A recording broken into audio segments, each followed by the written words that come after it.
আজান শুনে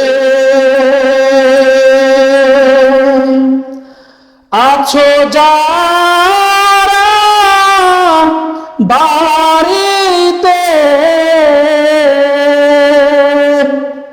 তাদের জন্য কান্দেন নবী মদিনায়, তাদের জন্য কান্দেন নবী মদিনায়। কাফা ওয়া'লামু আন্নাল্লাহা মা'আল মুত্তাকিন। وقال النبي صلى الله عليه وسلم: إذا دخل رجب قال اللهم بارك لنا في رجب وشعبان وبلغنا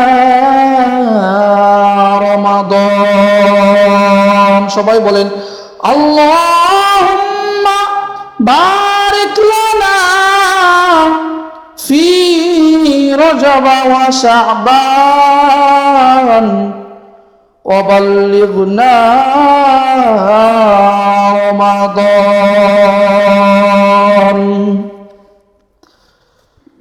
সুবহানাকা লা ইলমা লানা ইল্লা মা আল্লামতানা ইন্নাকা আনতাল আলিমুল হাকীম।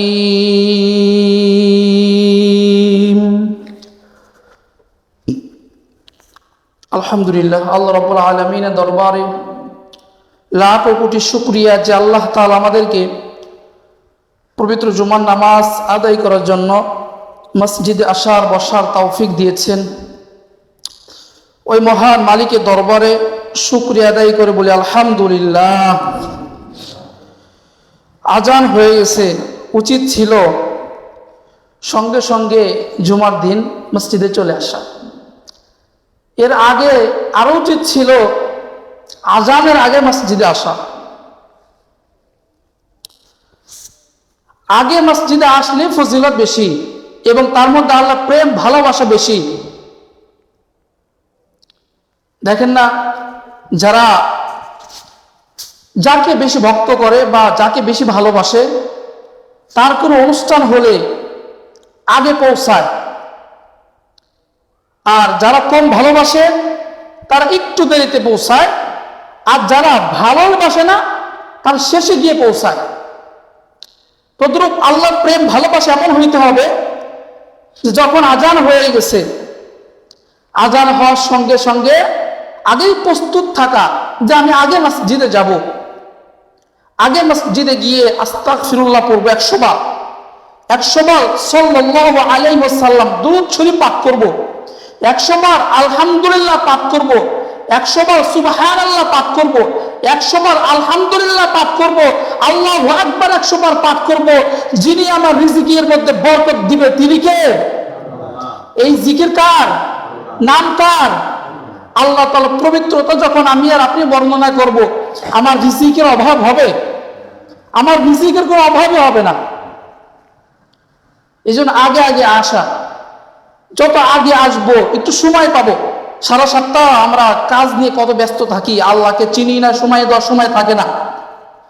অন্তত সপ্তাহে একটা দিন শুধু আসলে তো উঠাইতে হবে, ঠিক কিনা বলেন?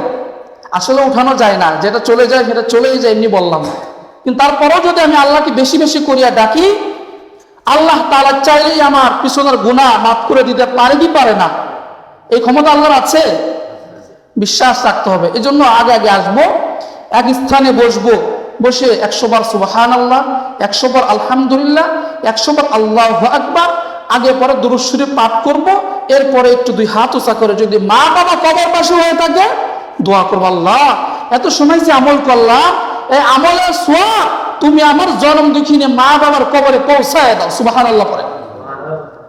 কারণ ওই মা বাবার গর্ভে থেকেই তাদের মাধ্যমেই কিন্তু পৃথিবীর মুখ দেখা, ঠিক কিনা? এই জন্য এই কাজটা করবো তো সবাই ইনশাল্লাহ। রাগ করলেন কেউ? আগে কে আসবেন তো ইনশাল্লাহ, এসে মা বাবার জন্য দোয়া করবেন। আপনি যদি ওই কবরে যে শুয়ে আছে তার জন্য দোয়া করেন, আপনি এটা মনে রাখবেন যে আপনার মৃত্যুর পরেও আপনার দোয়া করার জন্য একজন আল্লাহ প্রস্তুত করে দেবে। আর আপনি যদি দোয়া না করেন, আপনার মৃত্যুর পরে তৈরি হবে না। আজান শুনে আছো যারা বাড়িতে,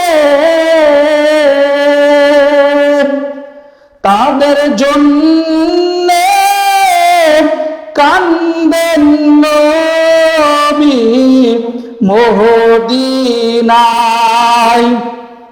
তাদের জন্য কান্দেন নবী মদিনায়। আজান শুনে আছো যারা বাড়িতে, তাদের জন্য কান্দেন নবী মদিনায়। ওই নবীর জন্য কি মায়া লাগে না তোমার অন্তরে,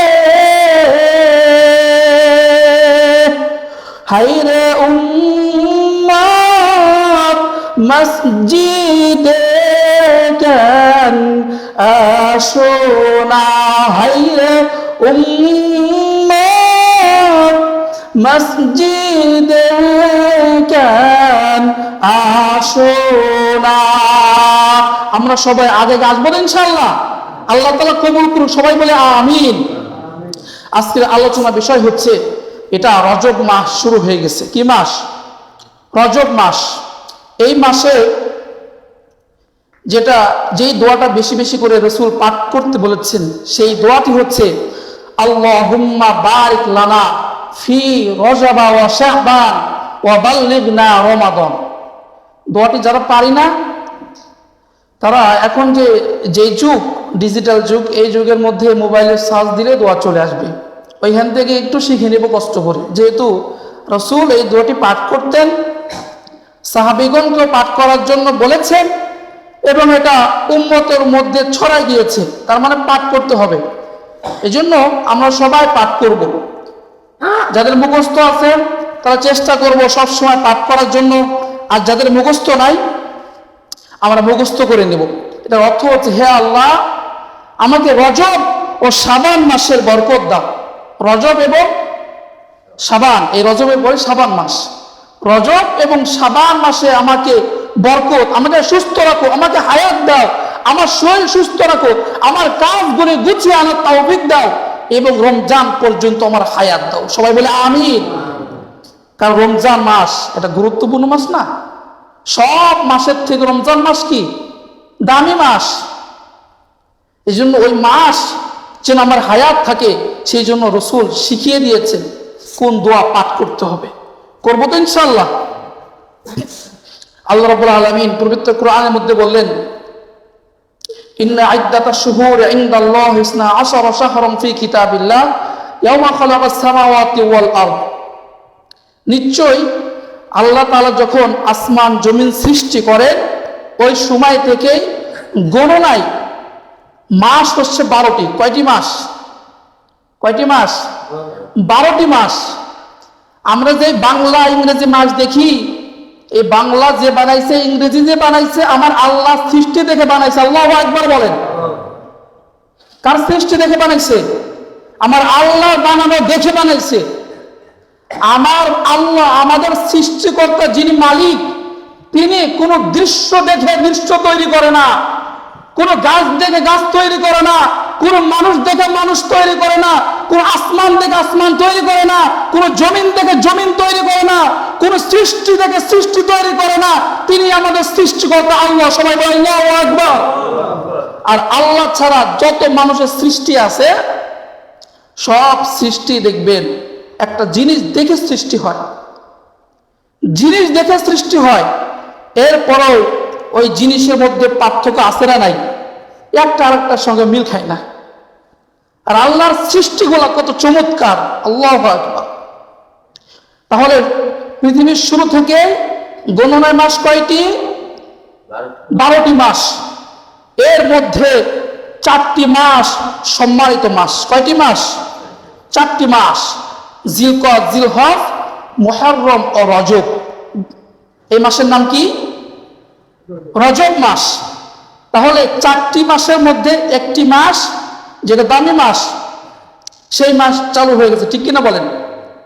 তাহলে এই রজব মাস 4 মাসের মধ্যে মারামারি, ঝগড়া, সব ধরনের অপকর্ম থেকে বিরত থাকার কথা বলেছে। যদি এই মাসে যদি আমরা নিজের সব কাজকে না কমিয়ে দেই, আমাদের রমজান মাসে গিয়ে আমাদের কাজ আরো ভারী হয়ে যাবে। কি হবে? আরো ভারী হবে। যারা পরিচিত আল্লাহ প্রেমিক তারা আগেই সিদ্ধান্ত করে নেয় যে রমজান মাস আর 2 মাস আছে, রমজানের আগেই আমি সব কাজকে ছোট করে ফেলবো, শুধু প্রয়োজনীয় যতটুকু কাজ আছে যেন আল্লাহর ইবাদত নষ্ট না হয়, ওই ইবাদত নষ্ট না হয় ওইটুক কাজ রেখে বাকি কাজ ছোট করে নিয়ে রমজান মাস আমলের মধ্যে কাটিয়ে দিব। সুবহানাল্লাহ পড়ে। তাহলে এই রজব মাসের একটা হচ্ছে দোয়া পাঠ করব, আর আমাদের কাজ কি করব? সংক্ষেপ করব। এরপরে আমল হচ্ছে বেশি বেশি আস্তাগফিরুল্লাহ পড়া, বেশি বেশি আস্তাগফিরুল্লাহ পড়া।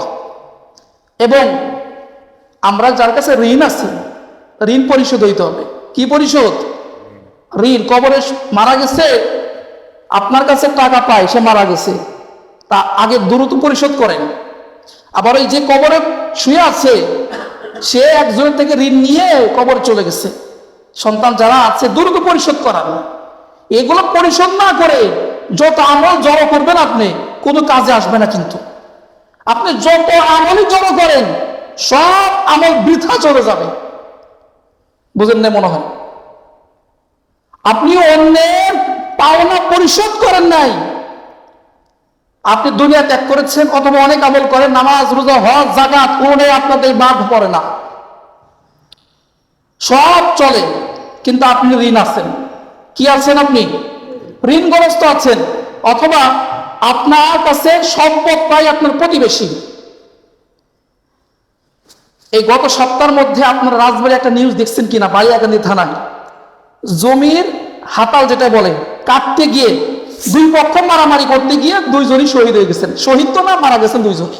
এটা কি ভালো মৃত্যু? সামান্য জমির অল্প একটু অংশ, অনেক অংশ না কিন্তু, অথচ জমির মধ্যে কত অংশ পড়ে আছে, সামান্য অংশ। এই অংশ নিয়ে মারামারি করতে গিয়ে শেষ। লাভ হয়েছে কার?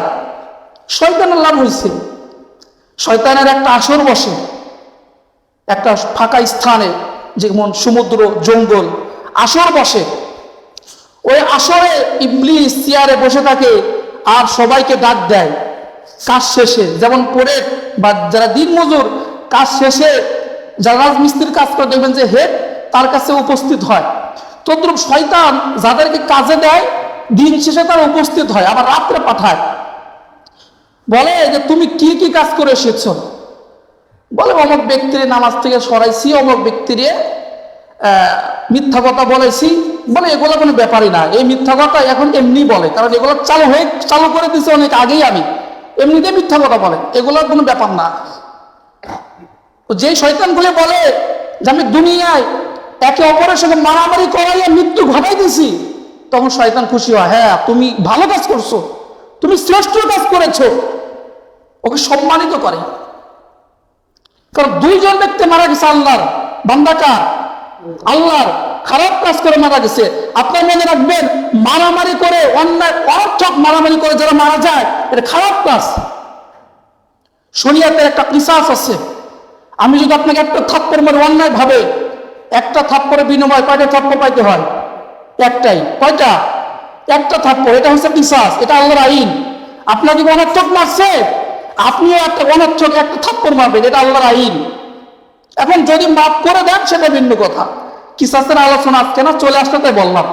কখনো যদি কেউ আপনাকে আঘাত করে, বুকের পাতা সাহস করে আপনাকে একটা আঘাত করছে, আল্লাহর আইন মানবেন আপনি, জোরে মারা যাবে না। আবার আপনাকে যতটুকু শক্তি দিয়ে মারছে, আপনি অতটুকু শক্তি দিয়ে তাকে মারবেন, এটা কোনো গুনাহ নাই। কি নাই? কোনো গুনাহ নাই। এটা কিসাস, এটা আল্লাহর আইন। আপনাকে কেউ হত্যা করছে, একটা চাকু মারছে, আপনি একটা চাকু মারবেন, এটা আল্লাহর আইন।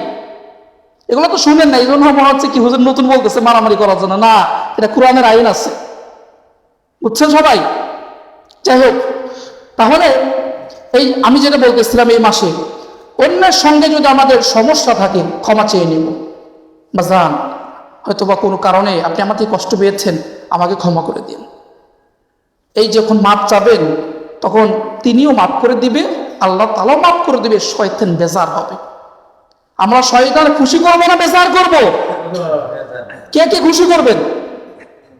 খুশি করবেন কে কে? কেউ না। তাহলে বেজার করবো তো ইনশাআল্লাহ।